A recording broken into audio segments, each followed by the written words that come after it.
Ihme, että se pitopalvelulasku ei muuta ole tullut. Nehän sanoi, että lähettää sen etukäteen. Se tuli. Mä maksan sen.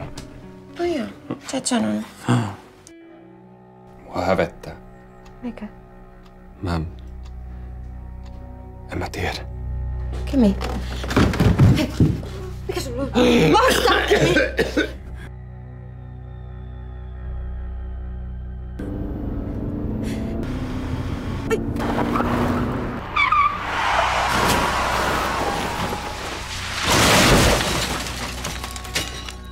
Koska Kimi arvatenkin varsin hyvin tunsi opiaattien vaikutuksen ja tehon.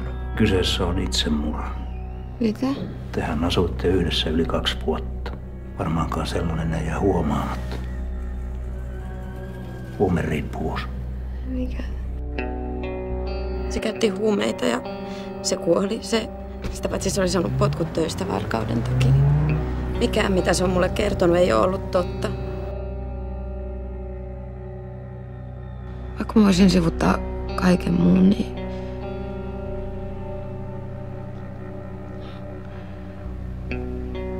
Se Nina. Jos Kimillä olikin toinen nainen, niin... En mä tiedä.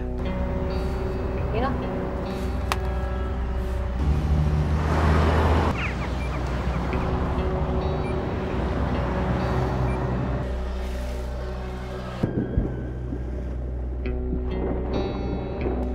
Kai sä jonkun vaimo.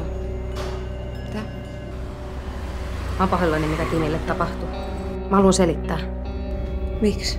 No sen takia sä mun perässä oot ollut vai mitä? Mulla vähän huonoa. Niin varmaan on. Älä huoli, ei se kauaa kestä. Sulta menee kohta taju.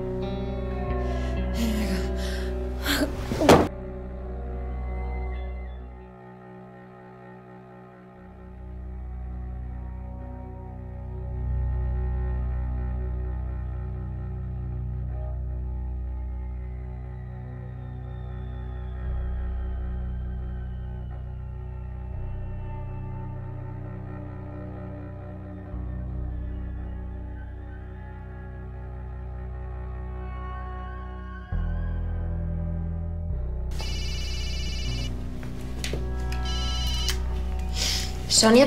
No hei, täällä Tuomo Alatalo. Rikospoliisista. Eikö se Kimin juttu ole jo selvitetty? Tää koskee sellaista ihmistä kuin Nina Huovista. Miksi et sä mennyt? Silloin kun tää Niina soitti. Ja keskellä yötä. Koska ei pitänyt mennä.